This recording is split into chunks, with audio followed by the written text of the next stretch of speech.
مداني غم دی وخوړم د ژوند لار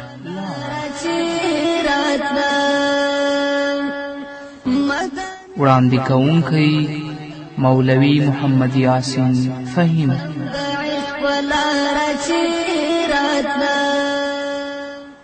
د ژوند لار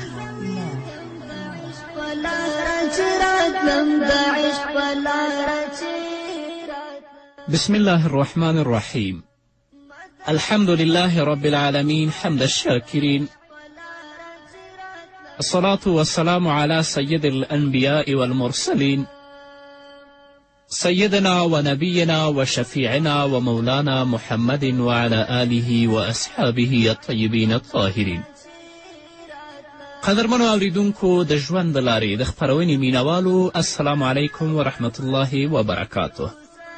ستاسو روغتیا او خوشحالي د پاک رب نه غواړم، په دې هیله چې د صحت او عافیت جامې په تن ولرئ او خوشحالي مو په برخه وي. قدرمنو اوریدونکو، دا دی زه محمد یاسین فهیم د ژوند د لارې د خپرونې په وړاندې کولو کې ستاسو په خدمت کې یم.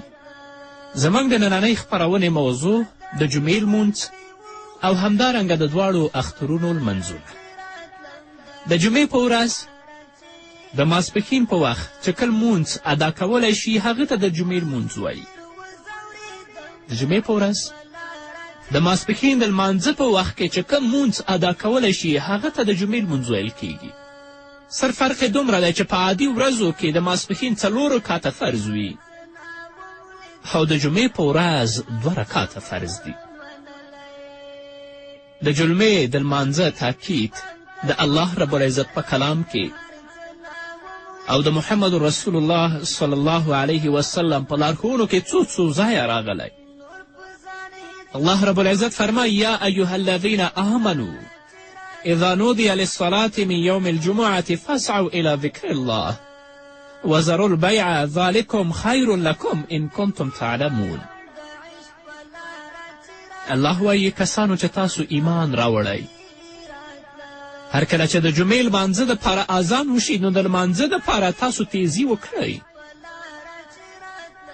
او د خپل ټول دنیوي کاروبار پرېږدئ. نو دا تاسو لپاره بهتره ده که تاسو په دې باندې پوهیږئ. د الله رب العزت د دې کلام نه د جمعې د لمانځه فرضیت هم ثابتیږي، خو په هغه ځای کې چې هلته شرایط د وجوب او شرایط د ادا موجود وي، په هر ځای کې نه. همدارنګه محمد رسول الله صلی الله علیه وسلم فرمایی، راوی د حدیث حضرت ابی هریره دی عن النبی صلی الله علیه وسلم انه قال: ان فی الجمعة لساعة لا يوافقها مسلم يسأل الله فيها خيرا الا اعطاه ایاه، رواه مسلم. حضرت ابی هریره رضی الله تعالی عنه د محمد رسول الله صلی الله علیه وسلم نه روایت کوي چې رسول الله فرمایلی دي چې د جمعې په ورځ داسې یو ساعت شته چې مسلمان د سوال کولو په وخت کې نه ورسره برابریږي، مګر که ورسره برابر شي نو الله به یې هغه سوال هلته قبول کړي. د جمعې په ورځ داسې یو وخت دی چې الله رب العزت په هغه کې د انسان دعاګانې قبلوي. نو مسلمان ته دا پکار ده چې تل لپاره د الله نه د خپل د ګناهونو بخښنه او مغفرت وغواړي او خپل د عاجزي او تضرع لاسونه الله ته پورته کړي، په ځانګړې توګه د جمعې په ورځ باندې چې د الله نه د خپل د ګناهونو بخښنه وغواړي، په محمد رسول الله باندې درود ووایي چې په دې کې ډېر زیات اجر او فضیلت هم دی. الله رب العزت به انشاءالله ګناهونه ورته معاف کوي او هغه کړاوونو او مصیبتونو سره چې په دنیا کې دا مخ دی، الله رب العزت به هغه دې لپاره آسانه کړي. همدارنګه بل حدیث دی چې حضرت عبدالله بن عمر رضی الله تعالی عنه د محمد رسول الله نه روایت کوي. فرمایي قال رسول الله صلی الله علیه وسلم: ما من مسلم يموت يوم الجمعة او ليلة الجمعة الا وقاه الله فتنة القبر، رواه ترمذی. حضرت عبدالله بن عمر رضی الله تعالی عنه فرمایي چې محمد رسول الله فرمایلی دي داسې چې د جمعې په ورځ یا د جمعې په شپه وفات شي، په هغه باندې مرګ راشي، مګر که وي نو الله به د قبر له عذابه وساتي. که زموږ یو مسلمان رور او زموږ یو مسلمانه خور د جمعې په شپه وفات شي یا د جمعې په ورځ وفات شي، نو الله رب العزت به هغه د قبر د عذاب نه ساتي، خو دا ساتنه به محدود وي، بیا به الله رب العزت ورسره حساب کوي. د جمعې د لمانځه د فضیلت په هکله ډېر داسې نور احادیث هم شته دی. غواړم چې هغه ټول تاسو ته وړاندې کړم. الله دې موږ ته توفیق راکړي چې تل لپاره هغو کارونو ته مخه کړو چې په هغه کې الله زموږ نه راضي کیږي، په هغه کې د الله رسول زموږ نه راضي کیږي، د الله رسول زموږ نه خوشحالیږي. د هغو کارونو نه الله مسلمان وساتي چې الله پې غضب کیږي او د الله رسول لعنت پې وریږي. د جمعې د لمانځه حکم، د جمعې لمونځ فرض دی او که څوک ترې منکر شي هغه کافر بلل کیږي. یعنی په هغه ځای کې چې د جمعې د ادا شرایط د وجوب شرایط ټول موجود وي او هلته قصدا د جمعې مونځ پرېږدي هغه فاسق شمیرل کیږي. د جمعې مونځ د اسلام په شاعرو کې شمیرل کیږي. یعنی د جمعې لمانځه باندې مسلمان پیژندلی شي چې دا مسلمان دی او دا نه دی. خو بیا هم دا وایم قدرمنو اوریدونکو چې دا په هغه ځایونو کې چې د جمعې مانځه شرایط د وجوب او شرایط د ادای موجود وي او په کوم ځای کې چې د جمعې مانځه د ادا او د وجوب شرایط موجود نه وي هغو لپاره بیا دا حکم نشته دی. حضرت ابي هريره رضی الله تعالی عنه د محمد رسول الله نه روایت کوي ان رسول الله صلی الله علیه وسلم فقد ناسا في بعض الصلوات فقال لقد هممت أن آمر رجلا يصلي بالناس ثم أخالف إلى رجال يتخلفون عنها فآمر بهم فيحرق عليهم بحزم الحطب بيوتهم. حضرت ابي هريره رضی الله تعالی عنه نه روایت دی چې یوه ورځ رسول الله صلی الله علیه وسلم ځینې خلک په لمانځه کې ونه لیدل.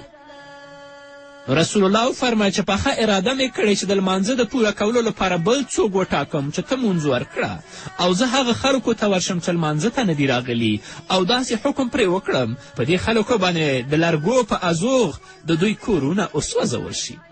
یعنې لرګي راټول کړم او وروسته د دوی کورونو ته زه اور واچوم. خو رسول الله دا کار پرېښی دې لپاره چې په کورو کې د ښځو او د ماشومانو ویره وه. دا حدیث اگر که د جمع لمانځه په فضیلت کې موږ هم ذکر کړی و، لکن محدثینو په ځانګړې توګه امام نووي رحمه الله دې ولیکلی دي چې دا حدیث په حدیث کې لفظ د بعض الصلوات راغلی دی. یعنې کلمه د بعض الصلوات راغلي، د دې نه مراد یا د جمع لمونځ دی یا د ماسخوتن لمونځ دی یا د جمعې لمونځ. نو په دې اعتبار سره د جمعې په فضیلت کې بیا د حدیث ما تاسو ته تکرار کړه. نو په هغه ځای کې چې د جمعې له لمانځه د وجوب شرایط د ادا شرایط موجود وي او هغه د جمعې مونځ قصدن پرېږدي واقعیت هغه ګناهګار دی او په کوم ځای کې چې نه وي هغه بېله خبر ده. او د جمعې مونځ په هر عاقل بالغ آزاد مقیم او تندرست مسلمان باندې فرض دی.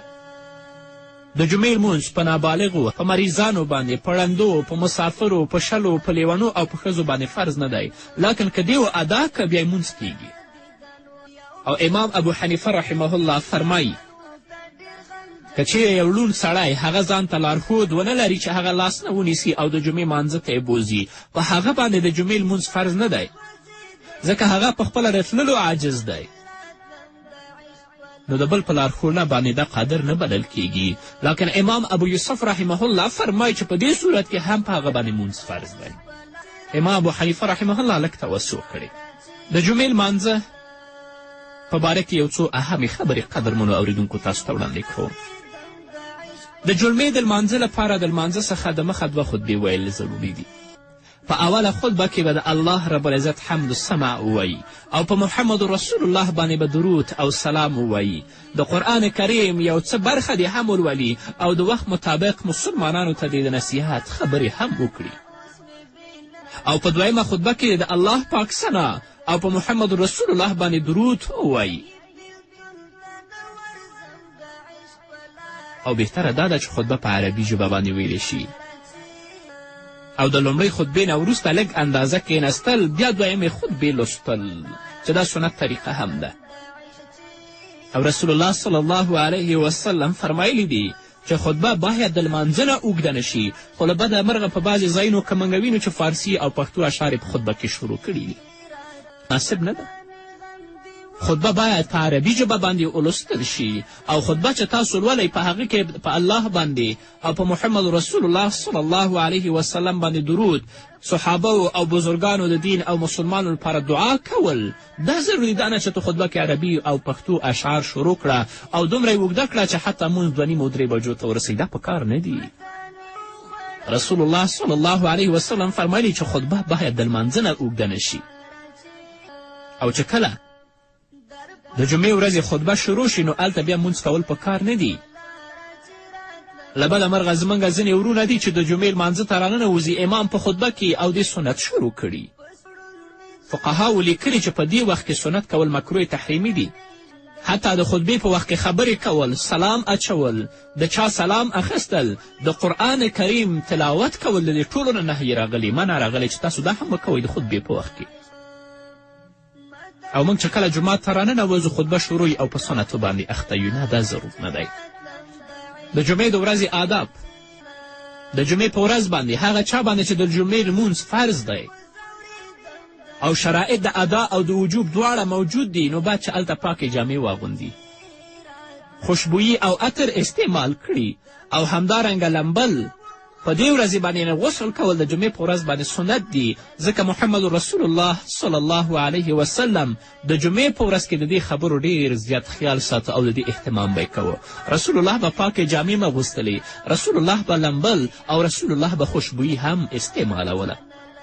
همدارنګه یو انسان کولی شي چې د جمعې په ورځ د خپل ویښته جوړ کړي، د جمعې په ورځ د خپل نوکانو اخیستل یا ځای د ویښته لرې کول، دا هم د جمعې په ورځ باندې سنت دي. او هغه امام چې کله خطبه وایي نو آداب یې دا چې خطبه ډیره په اوچت آواز او په وقار او په جذبې سره ووایي. داسې خطبه دې نه وایي چې مقتدیان په صف کې ناست دي هغو ټولو ته خوب ورشي. لنډه خطبه ډیر په اوچت آواز، ډیر په وقار او په جذبه سره باید خطبه وویل شي. او یوه غوښتنه زما البته چې دا د جمعې د ورځې آداب هم دی چې کله جماعت ته ننوځئ په هر ځای کې د جماعت خالی ځای و تاسو هلته کښېنئ، د خلکو په اوږو باندې مه تیریږئ. یو خو ناوخته راشي او بیا د خلکو په اوږو باندې تیریږي، ځان دویم او اول صف ته رسئ. د دې کار نه رسول الله نهی فرمایلی، نه منع کړې ده. بس که په کوم ځای کې چې خالی ځای و تاسو هلته په جماعت کې کښېنئ. او د جمعې په ورځ چې هر څومره مخکې څوک جماعت ته لاړ شي په هغه اندازه به الله رب العزت هغه ته ثواب ورکوي. او د جمعې لمونځ ټول 12 رکاته دی. اول 4 رکات سنت، ورپسې 2 رکاته چې تاسو امام سره کوئ هغه فرض، ورپسې 4 رکاته سنت، بیا ورپسې آخرني 2 رکاته هم سنت. او که تاسې لاړئ چې امام د جمعې مونځ کړی، آخره قاعده کې امام ومونده، بیا هم د جمعې فضیلت تاسو ومونده، یعنې د جمعې مونځ وشو. او د جمعې مونځ باید په جامع مسجد کې ادا شي. د جامع مسجد څخه مراد هغه مسجد ده چې هغه لوی وي او د ښار یا د کلي په سطحه باندې هغه جومات جوړ شوی، باید هلته د جمعې مونځ وشي. خو دا په هغه ځای کې چې شرایط د ادا او شرایط د وجوب موجود وي. اوس به راشو لنډې دمې ته. دمې نه وروسته زموږ خپرونه دوام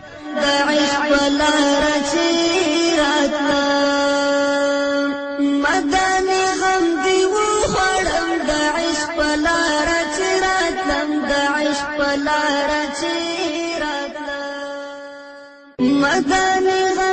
و خړم د عشق په لاره چې راتلم، د عشق په لاره چې راتلم، در پسې دې وزویدم، د عشق په لاره چې راتلم، د عشق په لاره چې راتلم. قدرمنو اورېدونکو بیا هم زموږ سلامونه او نیکې هیلې ومنئ. بله مهمه مسله هغه د اختر لمنځونه دي، د اخترونو لمنځونه چې یو اختر د شوال د میاشتې په لومړۍ ورځ راځي چې هغه ته عید الفطر وایي، یعنې د روژې والا اختر. او دویم اختر د ذوالحجې د میاشتې په 10 تاریخ باندې راځي چې هغې ته عید الضحا وایي، یعنې مطلب دا چې د قرباني اختر. او دا دواړه ورځې په اسلام کې د خوشحالي او رخصتي ورځې دي. د دې دواړو ورځو نه علاوه بله ورځ په اسلام کې د رخصتي لپاره نشته. هر کله چې محمد رسول الله صلی الله علیه وسلم د مکې مکرمې له مدینې منورې ته هجرت وکړه نو د مدینې مسلمانانو به 2 ورځې خوشحالي لمانځله چې یوه اوله ورځ د نوروز وه او بله اوله ورځ د میزان وه. رسول الله ته یې پوښتنه وکړه چې تاسو لپاره څه دي چې په دې 2 ورځو کې خوشحالي کوئ؟ هغه ورته چې د جاهلیت په زمانه کې موږ هم په دې 2 ورځو کې خوشحالي کوله او اوس هم کوو. رسول الله ورته ویلې نه، چې الله رب العزت د دې ورځو په ځای تاسو ته 2 ورځې نورې د خوشحالي درکړي چې یوه د واړه اختر ورځ او بله د لوی اختر ورځ. لکه چې فرمایي عن انس قال قدم رسول الله صلی الله علیه وسلم المدینة ولهم يومان يلعبون فيهما فقال ما هذا اليومان؟ قالوا كنا نلعب فيهما في الجاهلية فقال رسول الله صلى الله عليه وسلم إن الله قد أبدلكم بهما خيرا منهما يوم الأضحى ويوم الفطر. رواه ابو داود. نو مسلمان ته پکار ده چې د خپل د خوشحالیو اظهار په دې 2 ورځو کې وکړي. نورې ورځې نه د رخصتي ورځې دي او نه په هغه کې جشن نیول پکار دي. د اختر د لمانځه حکم: په دې 2 اخترونو کې په هر مسلمان 2 رکعته لمونځ واجب دی. د دې 2 لمنځونو لپاره هغه خبرې ضروري دي کومې چې د جمعې لمانځه لپاره ضروري وي، خو لکن څه ناڅه کمی او زیاتی دلته شته. اول دا چې د اختر لمانځه دپاره اذان او اقامت نشته، خو جمعې لمانځه کې اذان هم کیږي اقامت هم کیږي. دویم دا چې د جمعې په ورځ خطبه د لمانځه نه مخکې ویل کیږي او د اخترونو په ورځ خطبه د لمانځه نه وروسته ویل کیږي. دریم د جمعې په ورځ خطبه واجب ده او د اخترونو په ورځ خطبه ویل سنت ده. څلورم د جمعې په لمانځه کې تکبیرونه نشته، د اخترونو په لمانځه کې په هر رکعت کې 3 تکبیرونه ویل کیږي. پنځم که د جمعې لمونځ قضا شي نو د ماسپښین لمونځ کول پکار دي چې 4 رکعته فرض وکړي، او که د اختر لمونځ د چا نه قضا شي نو بیا د هغه قضایي نشته دی. او د اخترونو د لمانځه وخت د لمر ختونه وروسته چې کله لمر 2 نیزې یا 3 نیزې راپورته شي د هغه نه تر زواله پورې. او که چا نه د اختر په اوله ورځ باندې لمونځ پاتې شو کولی شي چې په 2مه ورځ یې وکړي په واړه اختر کې، او که په لوی اختر کې په 2مه ورځ پاتې شو کولی شي چې په 3مه ورځ باندې هم د اختر لمونځ ادا کړي. البته که عذر وي یا باران وي یا ورځ صحیح معلومه نه وي نو کولی شي چې په 2مه او په 3مه ورځ هم په لوی اختر کې د اختر لمونځ ادا کړي. د اختر د لمانځه طریقه: د 2 اخترونو د لمانځه طریقه دا ده چې امام او مقتدي دې 2 نیت وکړي د اختر د لمانځه، چې زه د واړه اختر یا د لوی اختر 2 رکعته واجب لمونځ سره د تکبیرونو زه ادا کوم. که دا په ژبه باندې نشي ویلی چې په خپل زړه کې نیت وکړي دا هم کفایت کوي. نو امام به الله اکبر ووایي، ورپسې به امام او مقتدي 2 سبحانک اللهم ووایي. چې کله سبحانک اللهم امام خلاصه کړه په اول رکعت کې نو 3 ځلې به امام الله اکبر ووایي او د خپل غوږونه به لاسونو ته پورته کړي. مقتدي به ورسره هم کوي چې 3 وارې الله اکبر ویلې لاسونه یې غوږونو ته پورته کړل نو بیا به د خپل لاسونه وتړي، الحمدلله به ووایي، الحمدلله پسې به وروسته یو صورت وایي، 1 رکعت به وکړي. چې کله 2یم رکعت ته امام راپورته شه الحمدلله دې ووایي، الحمدلله پسې د وروسته یو صورت ووایي، چې صورت یې خلاص کړه بیا د 3 وارې الله اکبر ووایي او د خپل لاسونه دې غوږونو ته پورته کړي. 3 وارې به الله اکبر ووایي، د خپل لاسونه به غوږونو ته پورته کړي. او مقتدي به امام سره دا کار هم کوي او په 4م وار چې بیا تکبیر وایي بیا به رکوع ته لاړ شي او د خپل لمونځ به ختم کړي. او چې کله لمونځ خلاص شي نو امام به فورا د لمانځه د فارغېدو نه وروسته پورته شي او خطبه دې شروع کړي او ټول مقتدیان به خطبه په خاموشي سره واوري. چې کله خطبه ختمه شي نو امام دې دعا وکړي. او د اخترونو په خطبو کې امام باید د جمعې خطبې په شان د خطبو په منځ کې کینی او امام باید د اختر په خطبه کې دا کلمه ډیره زیاته ووایي چې الله اکبر الله اکبر لا اله الا الله والله اکبر الله اکبر ولله الحمد. د اخترونو د ورځې سنتونه او مستحبات: د اختر لمانځه لپاره غسل کول، مسواک وهل، ښې پاکې او نوې جامې اغوستل، خوشبویي استعمالول، په عیدګاه کې لمونځ کول. اختر لمونځ خو په هر جومات کې کیږي مګر په عیدګاه کې د اختر د لمانځه کول دا سنت دي، ځکه رسول الله صلی الله علیه وسلم او ټولو صحابه و کرامو دا کار کړی دی. او چې کله عیدګاه ته ځي باید پیاده لاړ شي، او که عذر ولري بیا کدلی شي چې په سورلي باندې هم لاړ شي. او چې کله عیدګاه ته ځې په یو لاره لاړ شه، او چې راګرځې په بله لار لاړ شه، ځکه الله رب العزت چې کم قدم ته پورته کوي، الله رب العزت به په دې باندې تا ته یوه نیکي درکوي، او کم قدم چې دی الله به د هغه په واسطه ستا یوه ګناه معاف کوي درته. او د واړه اختر په ورځ د مانځه نه مخکې خرما خوراک یا داسې بل خوږ شي خوړل دا سنت دي. او همدارنګه د لمانځه نه د مخکې بلکل د خپل هغه صدقې فطر او سرسایه ادات کړي. دا خو د واړه اختر خاص عمل و.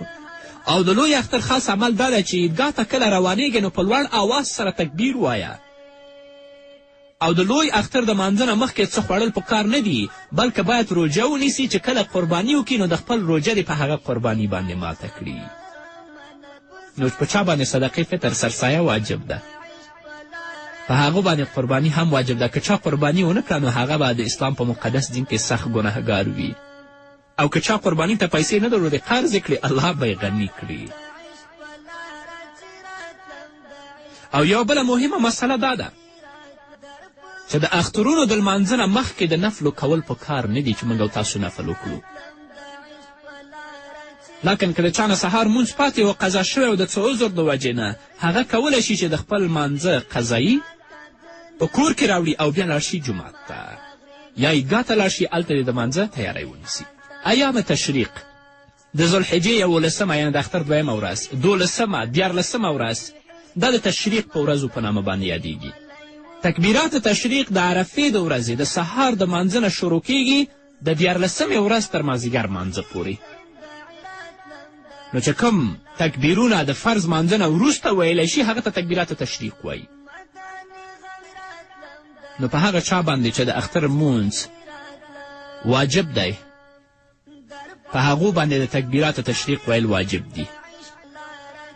او زمونږ خویندې باید هم تکبیر تشریق ووایي، خو سړي به په لوړ آواز باندې وایي، لکن ښځې به چې تکبیرات تشریق وایي هغه دې په ښکته آواز باندې وایي. او که زمونږ یو مسلمان ورور راغی د اختر په لمانځه کې هغه وخت شریک شه چې امام تکبیر ویلی و، نو دته په لمانځه کې شریکېدل او فورا تکبیر ویل پکار دي. که امام په رکوع کې ونیوه تکبیرات یې تیر شوي ول، نو کولی شي چې هغه تسبیحاتو په ځای په رکوع کې هغه تکبیرات ووایي، خو په دې ځای کې د بیا لاسونه نه پورته کوي. او که زمونږ یو مسلمان ورور نه بلکل یو رکات تیر شوی و د اختر مانځه راغی په 2م رکات کې شریک شه، نو چې کله امام سلام دا د یو رکات تکبیرونه خو به امام سره ووایي. نو چې کله امام سلام وګرځولو د امام د سلام ګرځولو نه وروسته یې دا ودرېږي او یو رکات دې وکړي او په دې رکات کې د قرائت نه وروسته 3 تکبیرونه سمدستي ووایي. سمدستي 3 تکبیرونه دې نه وایي، بلکې د قرائت نه دې وروسته هغه 3 تکبیرونه بیا دا ووایي. نو که امام په اول رکات یا په 2م رکات کې تکبیرونه هیر کړل، نو امام ته پکار ده چې په رکوع کې دا تکبیرونه ووایي. او که په رکوع کې د امام نه هم تیر شه خپل مونځ دې وکړي، هیرې شول، مونځ شوی او سجدې سهوه دې نه کوي. اگر که په ترک د واجب باندې سجدې سهوه شته، خو لکن د اختر په لمانځه کې د سجدې سهوه نه کوي، ځکه چې د خلکو کڼګونه ډیره زیاته وي. نو که دا سجدې سهوه وکړي نو هلته به په مانځه کې ګډوډي رامنځته شي، نو له دې وجې نه د سجدې سهوه نه کوي. قدرمنو اورېدونکو دا و د جمعې لمونځ او د اختر لمنځونه او د هغو آداب او د هغو سنتونه، په دې هیله چې تاسو په غور سره اورېدلي او څوم ترې یاد کړي وي. په بلې خپرونه کې به انشاءالله د تهجد لمونځ، د خسوف او د کسوف لمونځ او همدارنګه د استسقا لمونځ په دې باندې به انشاءالله تفصیلي وغږیږو. دا به زموږ نننۍ خپرونه چې ستاسو درانه حضور ته وړاندې کړه. تر بلې خپرونې پورې چې زه بیا هم ستاسو درانه حضور ته راځم، تاسو ټول په پاک رب سپارم. پاتې ژوند او پاتې ورځم نیکمرغه، الله مو مل شه. د عشق لاره چې راتله مدانې غم دې وخوړم، د عشق لاره چې راتلم، د عشق لاره چې راتلم